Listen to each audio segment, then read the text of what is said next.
practice is important, but how do you facilitate practice for when the only time you have the game is when you go live into a customer's home? And so it's hard to replicate that. And really it comes from repetition. It comes from providing a really authentic, targeted experience so that you're giving bite-sized opportunities to someone to truly improve upon their growth area.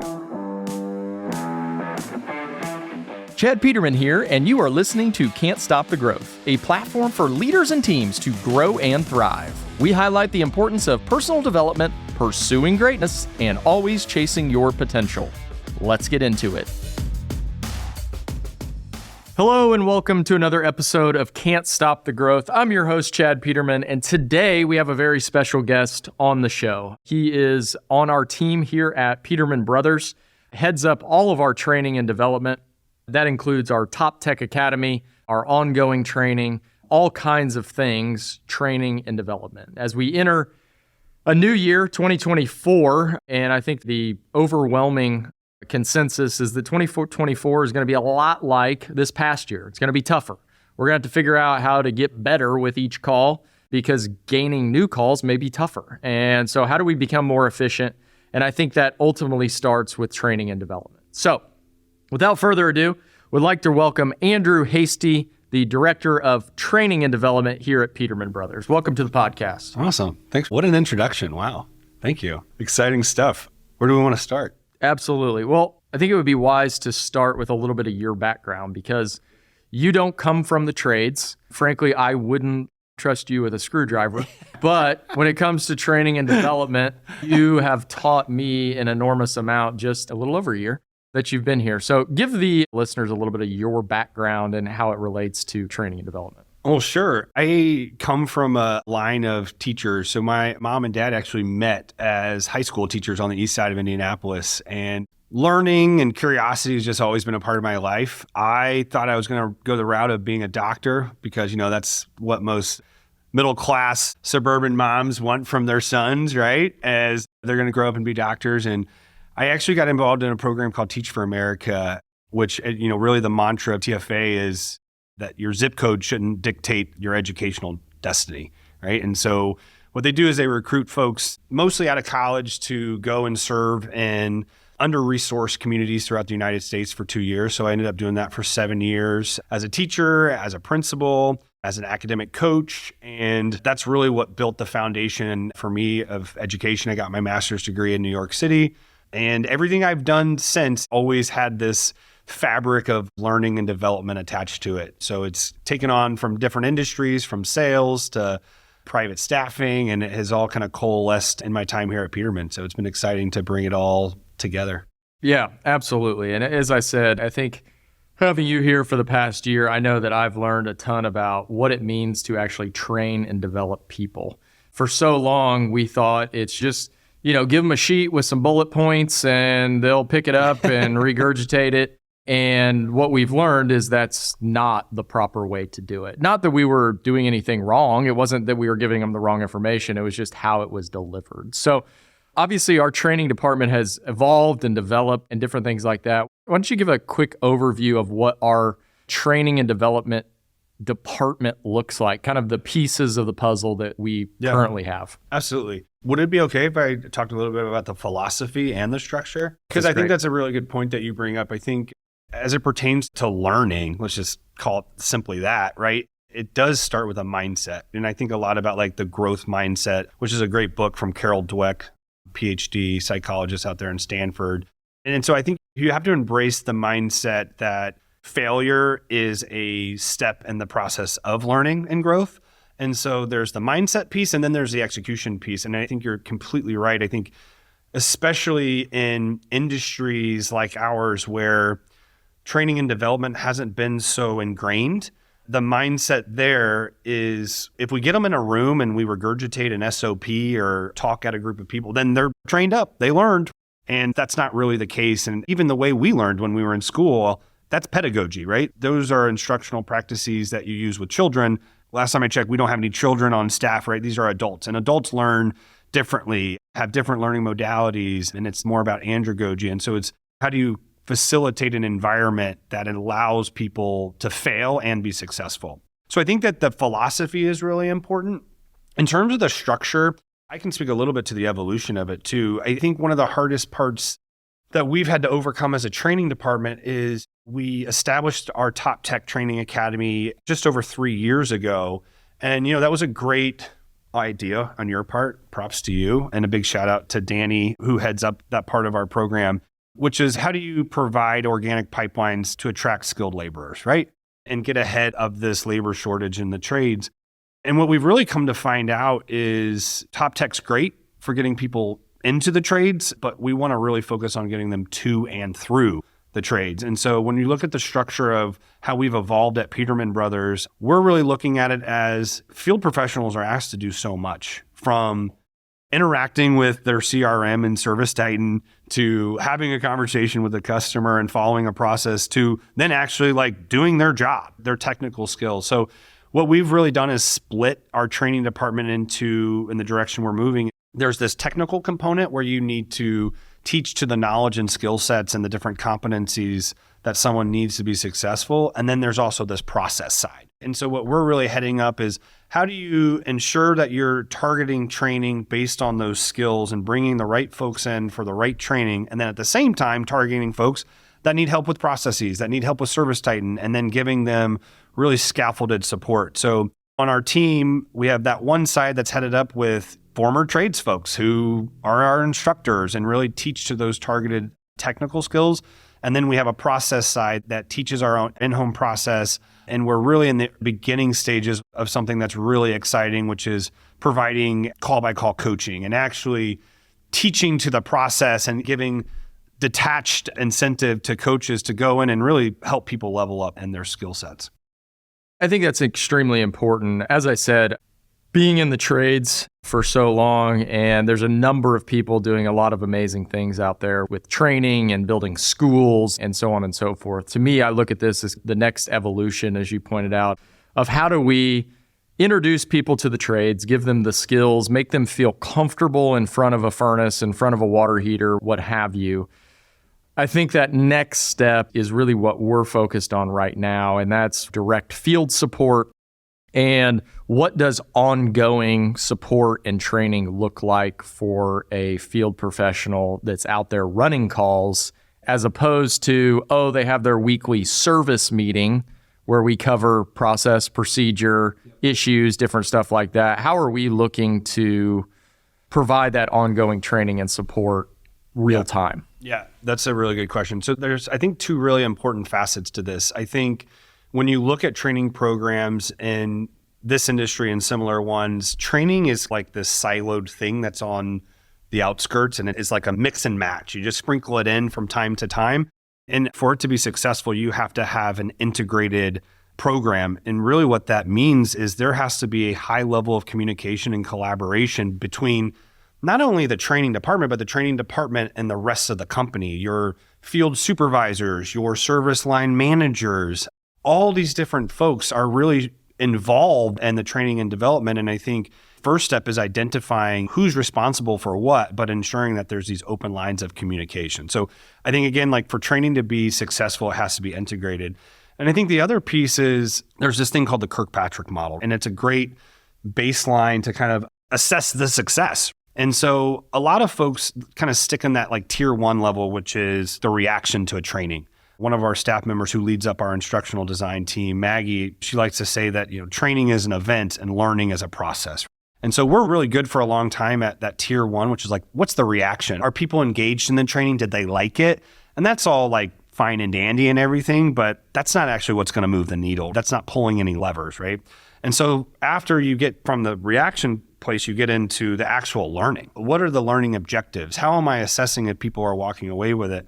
And then you get into the behavior. Is this actually changing how this person is interacting with the customer? So is it changing my behavior? And then ultimately, the hardest place to get to is results. Are the interventions that you're having from a training department, are they yielding the results in time? And are you holding people accountable? And are you tracking that with the right metrics? Yeah, absolutely. I think that all of that is extremely valuable as it relates to how do we look at training. It's something that has been talked about in the trades for ever and ever. And what I feel like we're trying to do is really turn the corner. To your point, it's go beyond just having that event. Go beyond just the hour long before the day starts thing just to check the box to say you did training. One of the things that I think is important, and I think that you've brought to the forefront, is our creation of the Peterman Way. And to me, we had a ton of influence over the years on training. Nexstar has been a huge part of what we do. And I think that the shift that we've made this year in creating a model that is unique to what we do. So you can go anywhere, you can go a lot of places, and they may run the Nexstar system. It's a great system. It works. We ran it for years, and we still run different elements of it. But tell us a little bit about what the impetus was behind creating the Peterman Way and some of the things that are in that we look to kind of leverage when it comes to providing a field professional kind of that guide in how to run a successful service call. Yeah, absolutely. And I would concur that I think Nexstar was such a phenomenal foundation for us. But, as we've grown, some of the things we really had to think about is how do we differentiate Peterman Brothers from other companies? And how do we provide and deliver upon truly a premium service, a premium experience? And so the idea of the Peterman Way is there is a lot of science and psychology. One of our instructors who leads up stuff more of the process side, Danny Z, he likes to talk about when we do our Peterman Way class, it's not a sales class, it's a science class. And there are a lot of laws that influence how human beings interact with one another. The law of esteem, the law of connectivity, the law of obligation, the law of reciprocity. And so what we really wanted to do is to expand upon not just delivering a premium service, but delivering a premium experience with a customer and teaching our field professionals how to communicate. Because the truth of the matter is what we do in the trades, it can devalue us. And how we do it confuses the heck out of folks. And so you really have to connect on the why, right? And so connecting on the why and really just infusing psychology and science and case studies to ensure that customers are educated, we're detached from the outcome, ultimately delivering upon that premium experience are really what fueled this need to build something that has all those components. It helps drive like expectations. When I see a Peterman truck roll up into my driveway, I know exactly what I get. I know that when I go to Chick-fil-A and I say thank you, that person's going to say my pleasure. And that just makes them sound different. I think there are elements of the Peterman Way that just make us be different, but a lot of it is really fueled by using science to drive results. Absolutely. I was on a phone call with a gentleman the other day. We were talking about pricing and different stuff like that. I want to hit on one element that I think somewhat confuses people, but there's a reason behind it. As part of the Peterman Way, we teach our field professionals when it comes to option building, there's a particular way to do it and kind of the science behind that. Talk a little bit about what our philosophy is when it comes to option building, what that looks like, and really what we're trying to get at by doing it the way that we do it. I lived in Mexico a few years, and I will tell you that Mexican food in Mexico is very different than Mexican food in the Midwest. But when I go to a Mexican restaurant here in Indiana, it is decision paralysis for me. It's typically the same 5 ingredients, but it's unlimited options that I never really know what I want to get. And then I always get super anxious and then I freak out and then I just end up ordering something random. That's decision paralysis, right? There's just too many options. And I think what we realized with the solutions we were providing customers is what we were actually doing was we were cornering them into making decisions that they maybe ultimately did not want, need, or would benefit them. And so by applying the science of pricing, which comes from a lot of economic studies that were done around 2015, and that when you provide more choices and then you provide choice within tiers, so we'll offer premium, mid-range, and economy solutions, but then within those pricing tiers have choices, you're actually setting the customer up to really make the decision that's best for them and their family. And I think some of the guidance we took from Nexstar on the HVAC side traditionally was you show up on a job and option 1 is the Band-Aid fix. And option 2 are here's some enhancements for your system. And option 3 is let's talk about a replacement.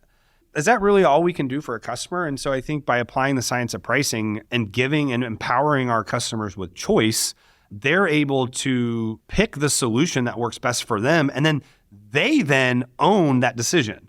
We're detached from it. And so I think some folks, they're thinking of like the Mexican restaurant analogy, right? And that's not what we're doing. I think 6 is a really nice number. You have 3 different pricing tiers. And again, it's delivering solutions within the tiers that empowers customer choice.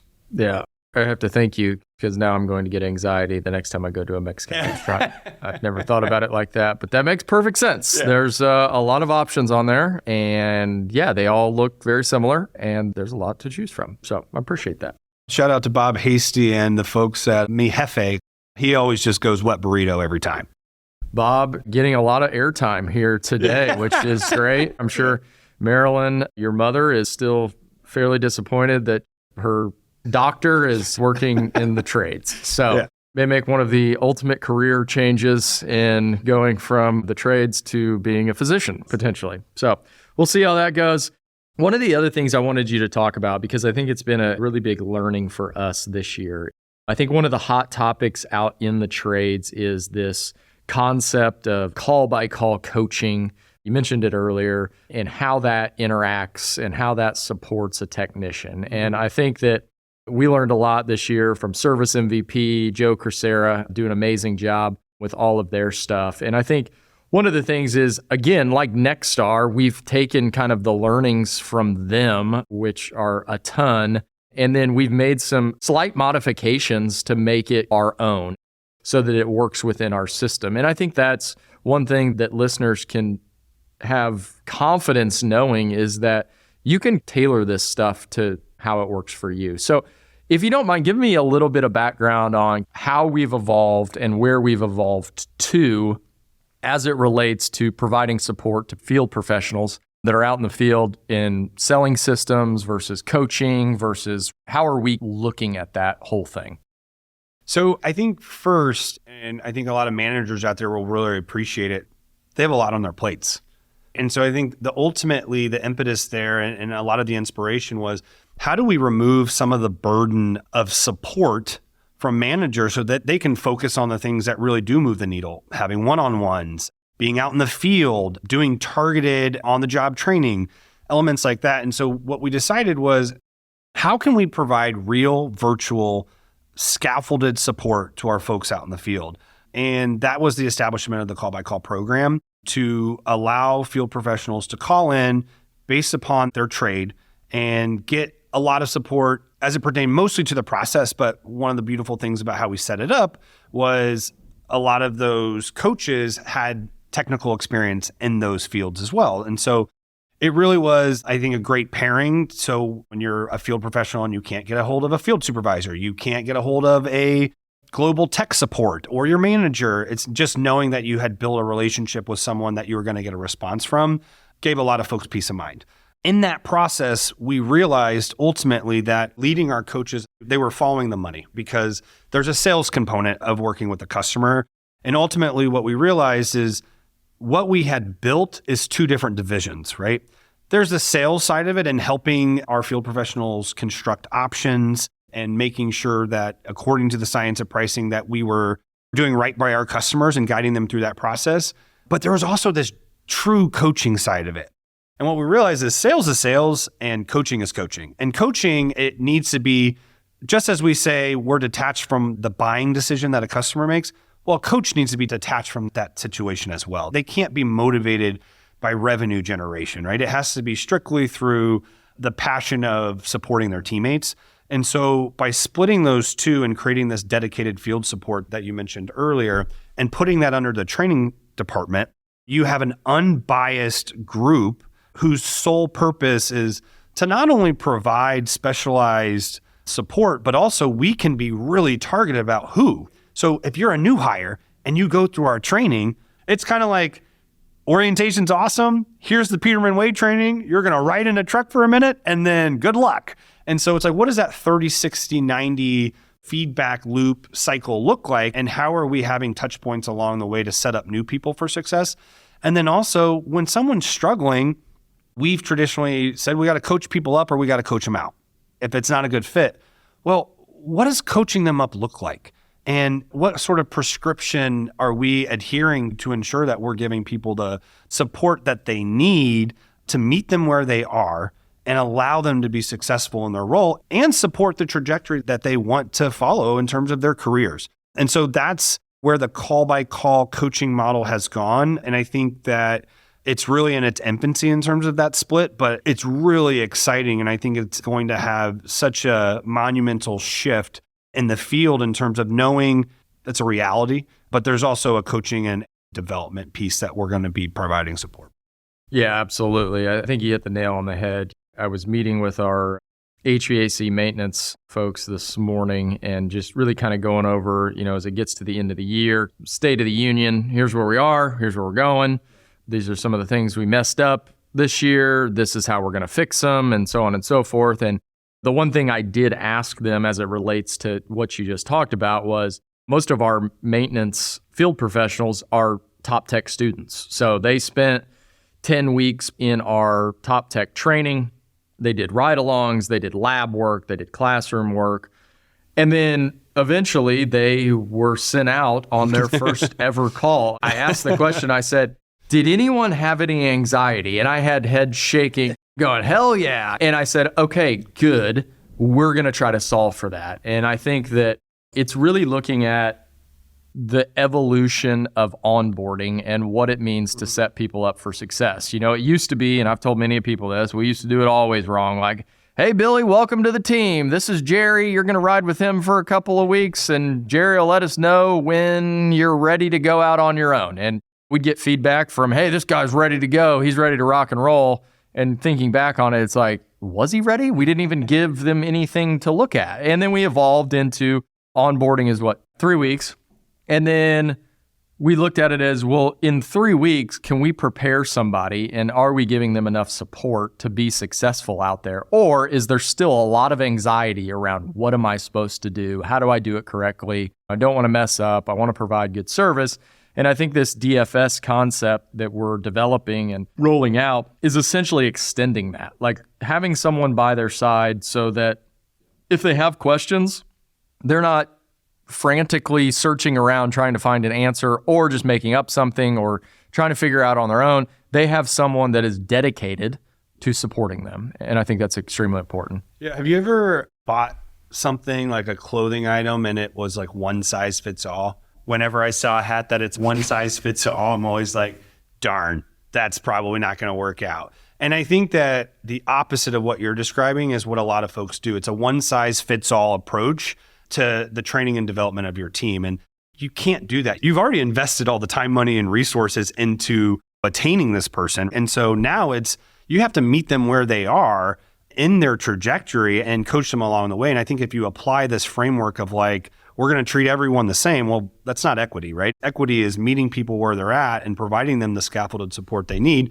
to set them up for success. And so I think that's a great call out for top tech in general. Like we've really re-envisioned what top tech should represent. And if I may, just like to give a historical analogy, when I worked with students in Brooklyn, New York, we went through a really similar challenge where, all the data and statistics were like, well, take children from underserved communities, from low socioeconomic backgrounds, and just get them into college. If you get them into college, they'll have more choices. They'll have a means for social mobility and climb the social ladder, right? And what we found was when we pushed college, that we weren't setting up students, we weren't giving them the resources to be successful both in and through college. There's a lot of psychological, emotional skill sets that they weren't subjected to, and a lot of them would have been going to college for the first time. And I see the same thing with top tech. We did a great job of providing an avenue into the trades for people that otherwise wouldn't have had one and training them up and giving them the skills and the tools and the knowledge to be successful. And then it was like, all right, good luck out there. And so the way that we're really approaching it now from the top tech side is we're going to train up everybody. It's going to be a comprehensive, it's not just it's to and through the trades. And regardless if you're a fresh first year HVAC maintenance tech or you've been an electrician for 30 years, it's that growth mindset. It's that there's always things that we can learn and grow upon. Yeah, that's a really important point. As Cynic says, Training and learning and leadership development is a never-ending journey. There is no mountaintop that you get to. You're always improving. You're always learning. There's always something to get better at. There's a Haitian proverb, beyond every mountain is another mountain, right? And so we want to applaud and acknowledge successes because that's important. And, something that I talk about from the training perspective that I think is really important is like when teams are doing really well, no one's like applauding the training department. No, they're acknowledging those teams. And I think that's what training needs to be. Their successes are theirs and their failures are yours. You have to own their failures. And I think if that's not the mantra of your training department or what you're trying to build, that really has to be at your core. Danny Z, one of our instructors, says training is a labor of love. The first Haitian proverb to ever grace the podcast, for sure. Yeah. But to that point, I'm a huge sports fan, one of the things I love to do is really dissect some of the best people that have ever played the sport. And I think the one thing that takes people by surprise, or they often forget, is that all of these top athletes, whether it's Michael Jordan or Tiger Woods or LeBron James or whatever, they have coaches still. Most people would think like these guys made it to the mountaintop, but they still have coaches. They still have support. They still are training and developing. I always tell the story as it relates to change and development is Tiger Woods ran through the PGA Tour pretty easily. He was that much better than other professional golfers, only to stop and change his entire swing. What was wrong with his swing before? Not a lot. But he found a way that would make it better and decided to change his entire swing. And I think if someone of that caliber is willing to continue to learn, grow, and develop, we have to do it in the trades. We've always got to be learning. Training has got to be ever evolving. And it's not just having a vendor in every month to talk about the latest and greatest product. Nothing against our vendors. I love them. But again, they're probably not skilled in training and development. And so I think that's where we have really stepped outside the box and looked for educators, people who understand how to train adult learners so that we can be better. I think the sports analogy is so remarkably perfect because that's the hardest thing about the trades, right? We're essentially saying like every time that a field professional goes into a customer's home, that's the game. And they're only getting practice from the game, participating in the game without a coach oftentimes, right? And so they're going into this black hole. We don't know what's happening. They're not getting the feedback. And so you talk about these tremendous athletes, even Lionel Messi, some of the greatest athletes in the world, they also still practice. Practice is important, but how do you facilitate practice for when the only time you have the game is when you go live into a customer's home? And so it's hard to replicate that. And really it comes from repetition. It comes from providing a really authentic, targeted experience so that you're giving bite-sized opportunities to someone to truly improve upon their growth area. Yeah, you've brought it up multiple times. And to that point, in the NFL, they don't play 6 games and then practice one day. They practice 6 days and they play 1 game. And so in the trades, we don't have that luxury. We've got to adapt and build things that allow our team to train and develop when they're playing potentially 4 games in a day. Moving through this, and I think you've provided a ton of great stuff. What I'd like you to do is take a step back, okay? We've been fortunate enough to grow and create an organization where we can have these resources. We have trainers, we have instructional designers, we've got a school, we've got all these great things. Not everybody has that. Not everybody has access to all of those resources that they can deploy in their company. So what I'd like you to do is if you're coming into a company that doesn't have those resources, where would you advise listeners attack a training and development? And it may not even be a program, right? You only got so many people. I remember when we were smaller, everybody's wearing a lot of hats. Things are going a lot of different directions. What's a couple of things that people can really focus on to potentially start building that foundation of training and development within their organization? it's twofold. I think there's two major facets to that. First and foremost, if you're at a smaller shop, that's awesome. It comes back to that point we talked about earlier, like everyone's got to start somewhere. And I think the most important thing you can do is invest all of your time, money, and energy into your people. It's part of the reason I came here. It's a huge piece of your philosophy, right? Our customers are second to our people. And knowing that anything and everything you can do to show that you care about an employee's growth and development and their career, that will speak volumes to any sort of like third party. Just showing that you're invested in that person's growth, regardless of the size of your company, I think is just so vitally important. And the other piece of this is you have to be a self-motivated learner. I think field professionals in the trades have absolutely one of the toughest jobs in the world. To that practicing, it's like you're going into the game, you're going into the customer's home, and it's like, well, LeBron James still gets to watch game film afterwards. He still has a coach breaking down the mistakes that he's making. As a technician, as a field professional, you have to be constantly evaluative and self-evaluate, and that's tough. Not to mention, like, you're driving a huge billboard most of the time around, so you have to be a good driver. You have to open doors for people. You have to be polite. You have to drive well, and it's like you're constantly mentally on. But I would say to those folks, what's your why? Like, why are you doing this? And I would say, like, I get it. You got to make a living. You got to support your family. That's important. And I would never tell someone not to do something, but I would say ultimately, if you're not doing something that is really like a living out of your destiny and like dictating your purpose, then you may not be in the right spot. And I think like my words to you would be, if this is what you want to do and you want to grow and develop and you want to open up more and more opportunities and choices, it comes back to the same thing we said about customers. It's like you're essentially applying the science of pricing to yourself. The more you grow, the more assets you acquire, the more valuable you become, the more choices that you have. And so if you're in the truck, well, you can listen to Morgan Wallen for the 50th, 100 millionth time, or listen to a podcast, listen to a book, watch a video on a skill that you're struggling with. And so I think that it's both. It's managers have to be invested in their people, but individual field professionals have to be inherently invested in their own growth.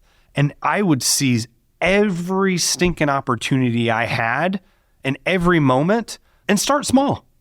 Instead of listening to that radio station, try a podcast.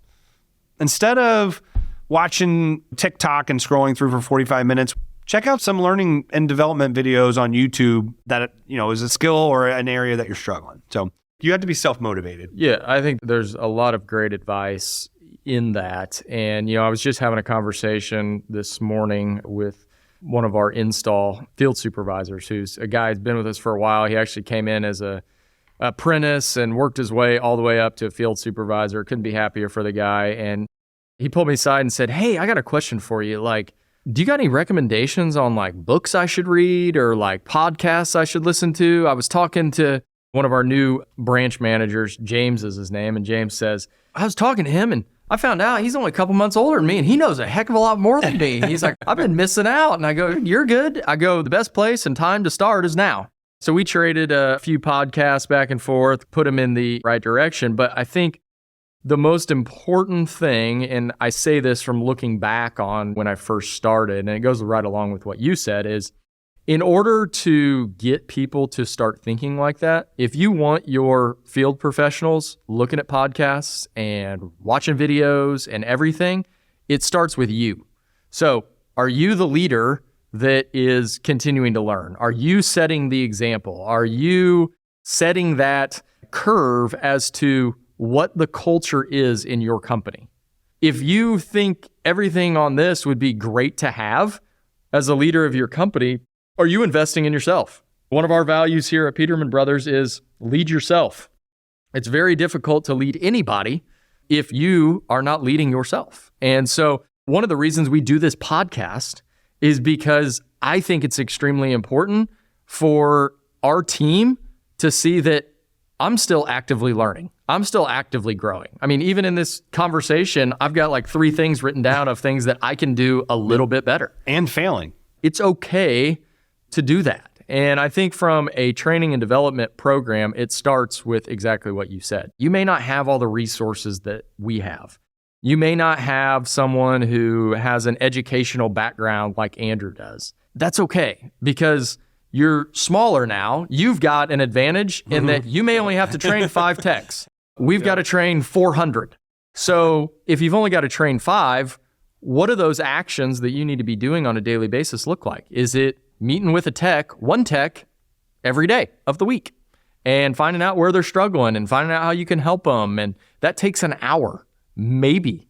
Where are you spending your time as a leader? Where are you focused if you want to make your people better?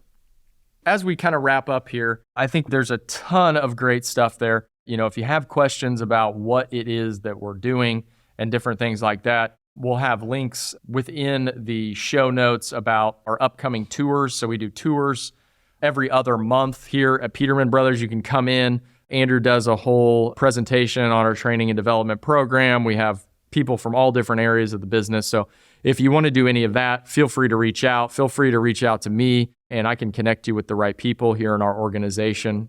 I just think this is extremely powerful as it relates to we're going into a year when we all probably understand that getting more leads is not the answer to growth. It's going to be hard to find them. And so if we know we have a certain number of leads, how do we maximize that? And it's my belief that it's training and developing our people to be able to provide a higher level of service to the customers that do have us out. And so I guess as we wrap up here, what's something that you've learned over the last year about training and development in the trades as opposed to what you've been exposed to in the past? So I think first, I really appreciate that comment you're making about leads, because that comes back to that Carol Dweck. That would be a fixed mindset. There's not enough leads. You're essentially creating excuses for yourself, as opposed to saying, like, if the lead stayed constant, what's the only thing that's going to determine my improvement? And that's your conversion, right? And that conversion is going to be fueled by training and development. Biggest lessons I've learned, I think, is first and foremost, I don't want this to come across as cheesy, but it is true that, like, I don't have a trades background, but I think that you have to be willing to show that you care.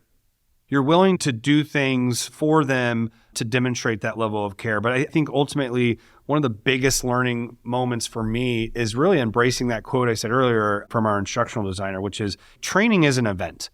You put this thing on, that's the event. And then the learning is a process. And so what's the follow-up look like? When a person goes through one of our classes, and it's not just holding them accountable, but it's how are we measuring what they learned and how they're employing it in the field, and then providing the follow-up. Otherwise, it's all for naught. If you just put on the event, the training event, fine. And to your point earlier, you cross that box. I got bad news. It probably wasn't very effective. For all intents and purposes, it was probably an inordinate amount, a waste of people's time. It takes time to sort of develop that feedback loop, but it comes back to that Kirkpatrick model. It's like the reaction versus the learning versus the behavior versus the results. And I think if you get into a flow as you implement and incorporate training into your business, that's the most vital thing, because the last thing you ever want to do to a group of people who we've all agreed has the hardest job in the world is show you don't care, is show you're apathetic. And then even worse than being apathetic is wasting their time.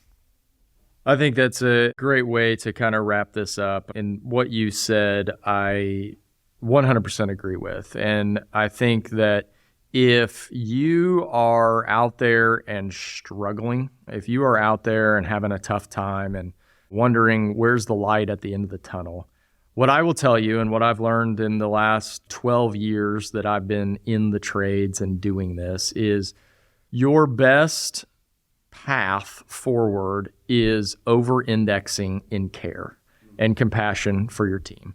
You can't do all the work.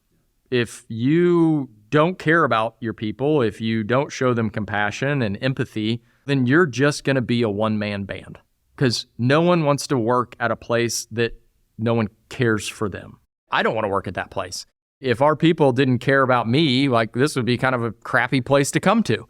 And as we think about growth, as we think about training, development, and helping our team reach their potential, I think it starts with care and compassion. So as you take this episode in, what I want you to think about is, how am I showing my team that I care?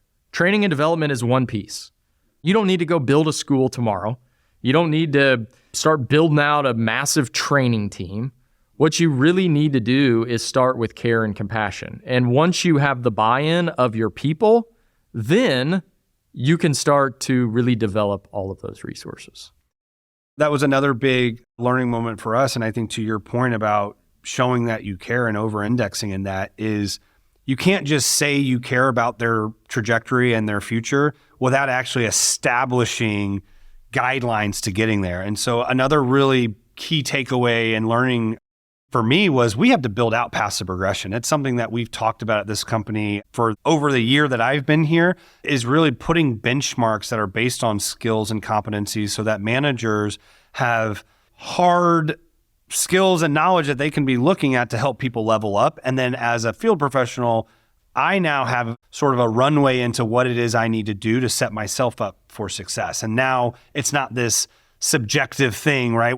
Do they like me? Do they not like me? Am I promoted? Am I not? All based on these nebulous objectives, right? Even if you're a small shop, establishing certain guidelines and metrics for people to grow in their careers is really important. Andrew, I really appreciate you coming on here. I think this is going to be a really impactful episode for listeners that are interested in training and development. They have that care and compassion for their team. They're looking for, hey, what's next steps?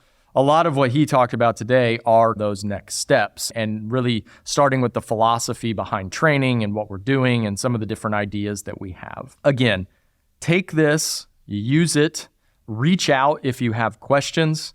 And as always, when we over-index in care and we show our people that they are important and they are our number one customer, at the end of the day, the results will take care of themselves. Until next time, just remember, you can't stop the growth. Thanks for tuning in. If you'd like to get connected, you can find me at chadmpeterman.com. To see what our team's up to, you can visit petermanbros.com. As always, keep growing out there.